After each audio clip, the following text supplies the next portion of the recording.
Assalamu alaikum class 9th P1 and N1 boys and girls, hope you are fine and well. I'm your biology lecturer. Today 17th June 2020. Our topic of discussion is cell size and surface area to volume ratio and the passage of molecules into and out of the cell.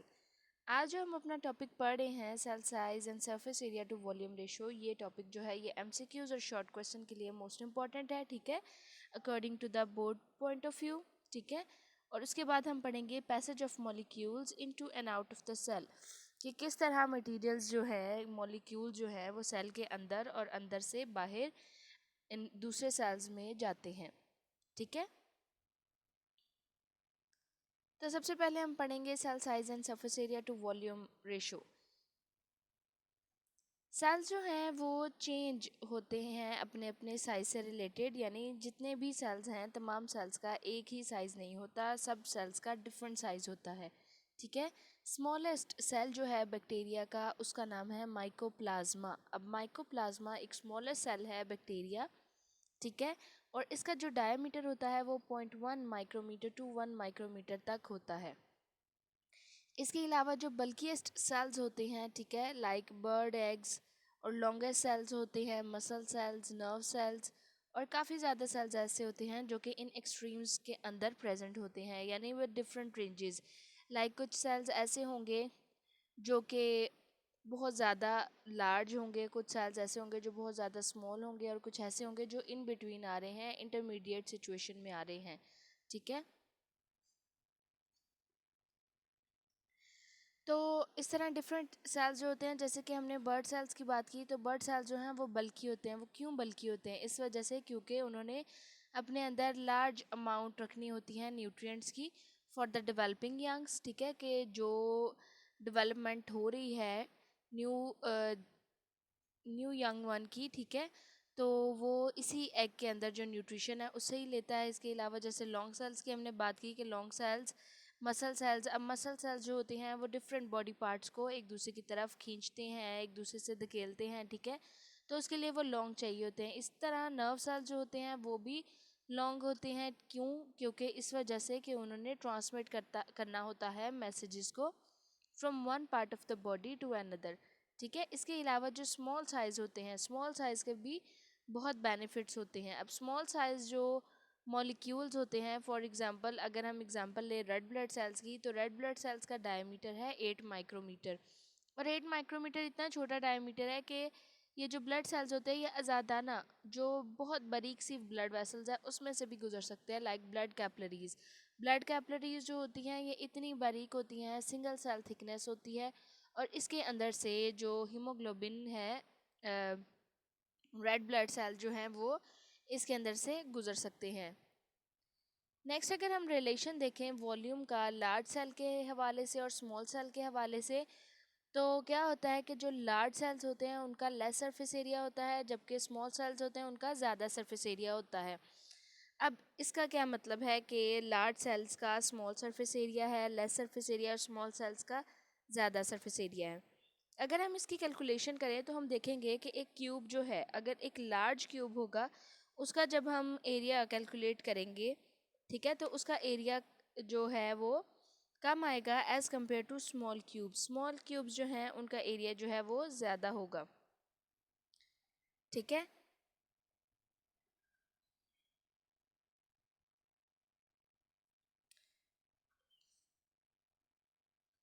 इस तरह जो total surface area होता है वो बहुत different होता है, ठीक है, स्मॉल क्यूब्स का और लार्ज क्यूब्स का।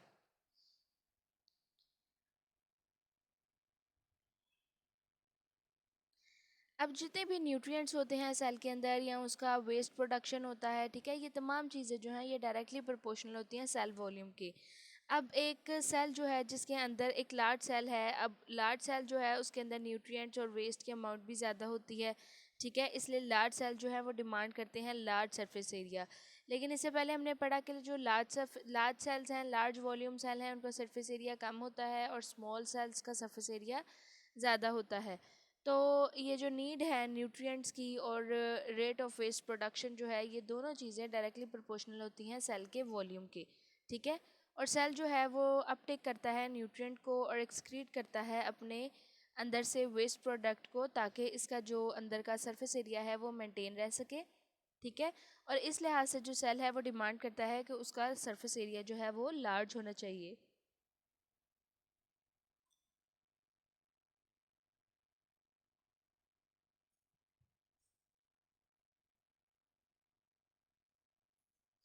इस तरह जो स्मॉल सेल्स होते हैं, स्मॉल सेल्स उनके अंदर ज़्यादा कैपेसिटी होती है कि वो इजीली लार्ज मॉलिक्यूल्स को अपने अंदर रख सके, क्योंकि उनका सरफेस एरिया जो है वो ज़्यादा होता है। नेक्स्ट हमारे पास है passage of molecules into and out of the cell, कि किस तरह मॉलिक्यूल जो हैं वो अंदर और बाहर जाते हैं सेल के। अब जैसे कि जब हमने सेल मेम्ब्रेन के बारे में पढ़ा था, तो हमने पढ़ा था कि सेल मेम्ब्रेन जो है सेमी परमिएबल होती है। इट मीन्स कि वो कुछ मॉलिक्यूल्स को इजाज़त देती है जो उसके अंदर से गुजर जाएं, और लेकिन तमाम मॉलिक्यूल्स को इजाज़त नहीं देती अपने अंदर से गुजरने के लिए, तो इसलिए उसे सेमी परमिएबल कहते हैं। इस तरह सेल मेम्ब्रेन जो है वो मेंटेन करती है equilibrium inside and outside the cell. ठीक है, ताकि जो मैटर एक्सचेंज हो रहा है सेल के इन्वायरमेंट में, वो उसकी ज़रूरत के मुताबिक चेंज हो, यानी सेल को जिन मटेरियल्स की ज़रूरत है वो सेल के अंदर आ जाएं, और जिन मटेरियल की उसे ज़रूरत नहीं है, यानी वो एक्स्ट्रा मटेरियल है, तो वो सेल से बाहर एक्सक्रीट आउट हो जाए। सेल मेम्ब्रेन इन सारे प्रोसेस को करती है थ्रू डिफरेंट फिनोमिनाज। उनमें आता है diffusion, facilitated diffusion, osmosis, filtration, active transport, endocytosis and exocytosis. ये वो पैसेज हैं जिनके ज़रिए, ये वो पैसेज और वेज हैं जिनके ज़रिए सेल मेम्ब्रेन जो है वो कुछ मटेरियल्स को अपने अंदर आने देती है और बाहर जाने देती है। ठीक है, वन बाय वन हम इनकी डिटेल भी पढ़ेंगे। आज सिर्फ इतना आपको बताऊंगी कि ये डिफ्यूजन जो होता है, डिफ्यूजन का मतलब है कि जो मॉलिक्यूल्स की मूवमेंट हो रही है फ्रॉम हायर कंसंट्रेशन से स्टार्ट होती है टू लोअर कंसंट्रेशन। जैसे कि अगर आप स्टेयर्स के ऊपर खड़े हैं, सीढ़ियों के ऊपर खड़े हैं, तो आप पानी को फेंकते हैं, तो पानी जो है वो स्टेयर्स के ऊपर से नीचे जा रहा है, यानी हाई कंसंट्रेशन से लो कंसंट्रेशन की तरफ जा रहा है। ठीक है, ये डिफ्यूजन हो जाती है। फैसिलिटेटेड डिफ्यूजन भी इसी की टर्म में आती है, यानी फ्रॉम मूवमेंट ऑफ मॉलिक्यूल जो है वो हाई कंसंट्रेशन से लो कंसंट्रेशन की तरफ जाते हैं, लेकिन ट्रांसपोर्ट प्रोटीन की हेल्प से। इसके अलावा osmosis, filtration, active transport, endocytosis, exocytosis, इनमें भी मटेरियल्स ऐसे होते हैं कि वो high concentration to low concentration या लो कंसंट्रेशन से हाई कंसंट्रेशन की तरफ मूव करते हैं। ठीक है, विद डिफरेंट फिनोमिनास। तो इस तरह जो मॉलिक्यूल्स हैं वो into and out of the cell move करते हैं। ठीक है, तो इनकी जो डिटेल है इनके बारे में, passage of molecule into and out of the cell, ये डिटेल हम कल के लेक्चर में पढ़ेंगे। Take out your page 68, page number 68 निकालें।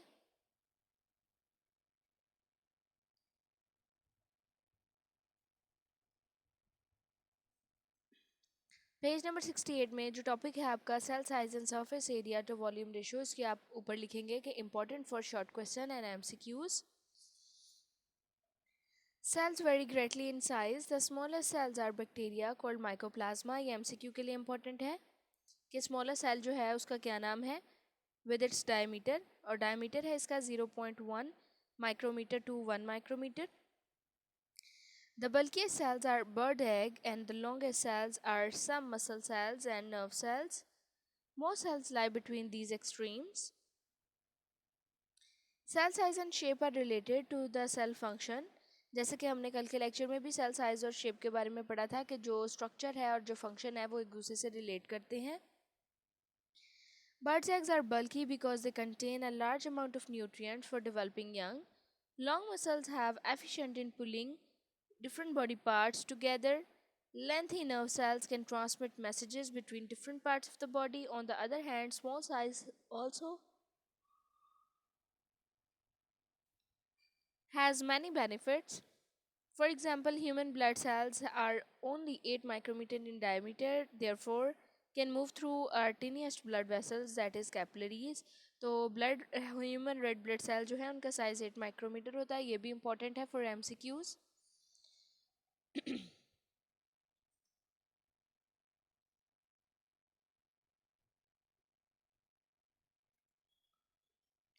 नेक्स्ट है relationship between cell volume and their surface area. Most cells are small in size in relationship to their volume. Large cells have less surface area as compared to small cells. This relationship using cube-shaped cells. This figure shows one large cells and 27 small cells. In both cases, total volume is same.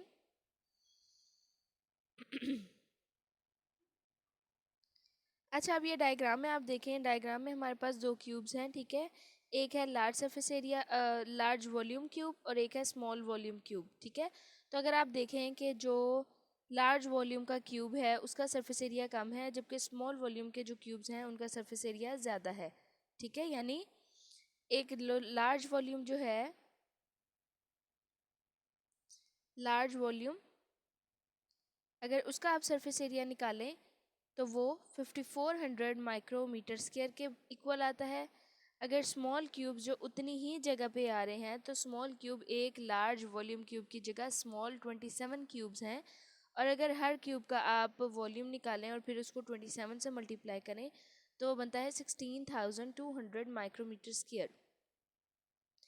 It means कि जो small cubes हैं, small cubes, उनका volume कम है लेकिन उनका surface area ज़्यादा है, जबकि लार्ज क्यूब जो है उसका वॉल्यूम ज़्यादा है लेकिन उसका सरफेस एरिया कम है, ठीक है। तो ये इसकी कैलकुलेशन से आपको पता चलेगा। Total surface area are very different because a cubical shape has 6 sides and its surface area is 6 times as the area of one side. The surface area of cubes are as follows. Surface area of one large cube जो है वो 5400 micrometre square है। Surface area of one small cube 600 micrometre square है। और अगर हम इतने ही जगह पे, इतने ही वॉल्यूम में अगर देखें तो हमारे पास एक की बजाय 27 क्यूब्स हैं। तो 27 क्यूब्स को जब एक क्यूब के सरफेस एरिया से मल्टीप्लाई करें तो वो बनता है 16,200 माइक्रोमीटर स्क्वायर, ठीक है। यानी एक लार्ज वॉल्यूम का जो क्यूब है उसका सरफेस एरिया कम है as compare to small volume cubes जिनका सरफेस एरिया ज़्यादा है।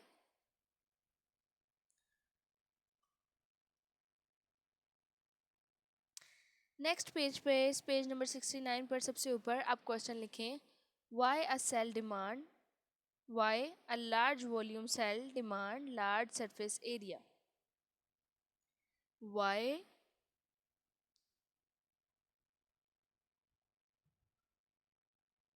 a large volume cell demands large surface area.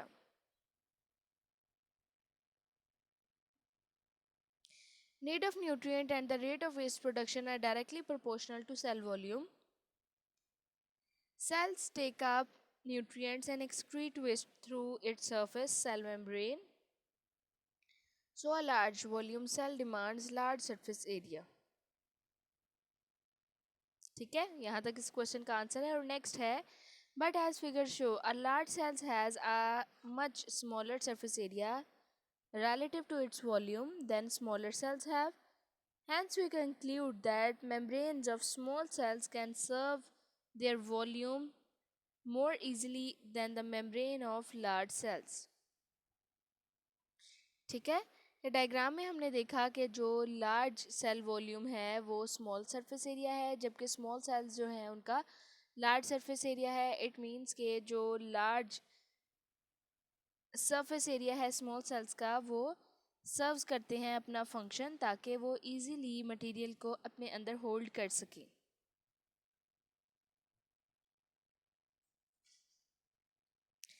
Next है passage of molecules into and out of the cell. We know that the cell membranes act as a barrier to most but not for all molecules. That is why cell membrane are called semi-permeable membranes. Cell membrane maintain equilibrium inside cell as well as outside by exchanging matter with cell's environment according to need. Cell membrane do it through the phenomena of diffusion, facilitated diffusion, osmosis, filtration, active transport, endocytosis and exocytosis. ठीक है। तो ये इन्होंने cell membrane का function बताया है और उसके अलावा बताया है कि ये पैसेज ऑफ मॉलिक्यूल्स हैं जिनकी वजह से जो मटेरियल है वो inside and outside of the cell move करते हैं। तो इनकी डेफिनेशन पे भी ज़रा देख लेते हैं। ठीक है, एक बर्ड्स आई व्यू ले लेते हैं इनकी डेफिनेशंस का, और इनकी डिटेल जो है वो हम अपने कल के लेक्चर से पढ़ेंगे, that is from Monday hopefully. Diffusion, diffusion कहते हैं कि मूवमेंट ऑफ मॉलिक्यूल जो कि हायर कंसंट्रेशन से हो रही है लोअर कंसंट्रेशन की तरफ। ठीक है, और वो मूवमेंट जो हायर कंसंट्रेशन से लो कंसंट्रेशन की तरफ मूव हो रही हो उसको कहते हैं अलोंग कंसंट्रेशन ग्रेडियंट। ये एक कंसंट्रेशन ग्रेडियंट है, ठीक है, जिसकी वजह से जो हमें बताता है कि जो मूवमेंट है वो हाई कंसंट्रेशन से लो कंसंट्रेशन की तरफ हो रही है। और अगर कुछ ऐसे मॉलिक्यूल्स होंगे जो लो से हाई मूव कर रहे हैं, इट मीन्स के वो ऑपोजिट इनवर्स हैं, रिवर्स हैं कंसंट्रेशन ग्रेडियंट के। ठीक है, नेक्स्ट फैसिलिटेटेड डिफ्यूजन है। फैसिलिटेटेड डिफ्यूजन का मतलब है कि जो मॉलिक्यूल्स हैं वो हाई कंसंट्रेशन से लो कंसंट्रेशन की तरफ ही मूव कर रहे हैं, लेकिन with the help of transport protein. Transport protein जो कि सेल मेम्ब्रेन के अंदर मौजूद है उसकी हेल्प से ये मटेरियल जो है वो पास आउट हो रहे हैं। नेक्स्ट है ऑस्मोसिस। ऑस्मोसिस है मॉलिक्यूल्स का फ्रॉम सॉल्यूशन, ठीक है, सेमी परमेबल मेम्ब्रेन से लेस सल्यूट कंसंट्रेशन से लेकर हाई सल्यूट कंसंट्रेशन तक। ठीक है, ऑस्मोसिस कहते हैं movement of molecules from less solute concentration to high solute concentration. ठीक है, नेक्स्ट डेफिनेशन है फिल्ट्रेशन की। फिल्ट्रेशन कहते हैं कि फोर्सफुली जब आपने किसी मॉलिक्यूल को गुजारना है मेम्ब्रेन के अंदर से स्मॉल मॉलिक्यूल्स को, तो फोर्सफुली जो स्मॉल मॉलिक्यूल्स हैं वो मेम्ब्रेन से पास आउट हो जाते हैं। ठीक है, with the help of water pressure और with the help of blood pressure. Next definition है एक्टिव ट्रांसपोर्ट की। एक्टिव ट्रांसपोर्ट कहते हैं movement of molecules from lower concentration to higher concentration. ठीक है, यानी मॉलिक्यूल जो है वो मूव कर रहे हैं लोअर कंसंट्रेशन से हायर कंसंट्रेशन की तरफ with the help of energy और with the use of energy. For example, अगर आपने, जैसे मैंने एग्जांपल दिया आपको डिफ्यूजन की, कि डिफ्यूजन अगर आप पानी को स्टेयर्स के ऊपर खड़े होकर नीचे फेंके तो वो इजीली नीचे की तरफ जाएगा विदाउट एनी एनर्जी यूजिंग। ठीक है, ड्यू टू ग्रेविटी, क्योंकि ग्रेविटी जो है वो भी हर चीज़ को अपनी तरफ खींचती है। ठीक है, जैसे कि आप फिजिक्स में भी पढ़ते हैं कि ग्रेविटी जो है अर्थ की ग्रेविटी वो पुल करती है चीज़ों को अपनी तरफ। ठीक है, इसलिए जो चीज़ें हैं वो ज़मीन के साथ अटैच हैं। बिल्कुल इसी तरह जब हम ऊपर से कोई चीज़ फेंकते हैं तो वो ड्यू टू ग्रेविटी नीचे की तरफ आसानी से मूव कर जाती है और हमें उसके लिए एनर्जी नहीं लगानी पड़ती। लेकिन अगर यही पानी हम नीचे से ऊपर की तरफ लेकर जाएंगे, स्टेयर से नीचे से ऊपर की तरफ फेंकेंगे, तो वो एनर्जी गेन करेगा। ठीक है, तो with the use of energy जो मूवमेंट ऑफ मॉलिक्यूल है वो लेस कंसंट्रेशन से हाई कंसंट्रेशन की तरफ हो रही है, तो वो एनर्जी को यूज़ करेगा, जिसे कहते हैं एक्टिव ट्रांसपोर्ट। देन हमारे पास डेफिनेशंस हैं एंडोसाइटोसिस एंड एक्सोसाइटोसिस की। एंडोसाइटोसिस होता है सेल की इंजेक्शन बल्कि मटेरियल्स की। ठीक है, यानी मटेरियल जो है वो सेल के अंदर आते हैं, चाहे वो पानी की फॉर्म में हो चाहे वो फूड की फॉर्म में हो। ठीक है, यानी सेलुलर ड्रिंकिंग और सेलुलर ईटिंग जो है इस प्रोसेस को कहते हैं एंडोसाइटोसिस। और इसी तरह जो मटेरियल्स हैं वो सेल के बाहर भी एक्सपोर्ट होते हैं और सेल के बाहर के मटेरियल जो निकलता है उसको कहते हैं एक्सोसाइटोसिस। ठीक है, ये तमाम वो पैसेजेस थे जिसकी वजह से, जिसके थ्रू जो सेल मेम्ब्रेन है वो मटेरियल्स को सेल के अंदर आने की इजाज़त देती है और सेल के बाहर जाने की इजाज़त देती है। ठीक है, ये डिफरेंट प्रोसेसेस हैं, डिफरेंट फिनोमिनाज हैं, और जब आप इनको डिटेल से पढ़ेंगे तो आपको ये ज़्यादा अच्छे से समझ आएगा। ठीक है, तो आज के लेक्चर में हमने पढ़ा कि cell size and surface area to volume ratio, कि सेल साइज़ और उसका सरफेस एरिया और उसके वॉल्यूम का क्या फंक्शन है। सेल साइज़ में हमने देखा स्मॉलर सेल्स और लार्जर सेल्स और इनका डायमीटर भी देखा, जो कि एमसीक्यूज़ और शॉर्ट क्वेश्चन के लिए इंपॉर्टेंट है। उसके अलावा हमने सेल साइज़ और सेल सरफेस एरिया और सेल वॉल्यूम का देखा। ठीक है, इनका रिलेशनशिप और इनकी कैलकुलेशन। उसके अलावा हमने देखा कि लार्ज सेल वॉल्यूम जो है वो क्यों डिमांड करता है large surface area. After then हमने पैसेज ऑफ मॉलिक्यूल्स पढ़े into and out of the cell. ठीक है, इनको हमने ब्रीफली डिस्कस किया कि ये पैसेजेस होते क्या हैं और नेक्स्ट लेक्चर में इंशाल्लाह हम इसकी डिटेल पढ़ेंगे, ठीक है, और डिटेल्ड पॉइंट ऑफ व्यू से आपको ये ज़्यादा अच्छा समझ आ जाएगा, ठीक है. Hopefully you understand well. If you have any question you can ask. Thank you. Take care.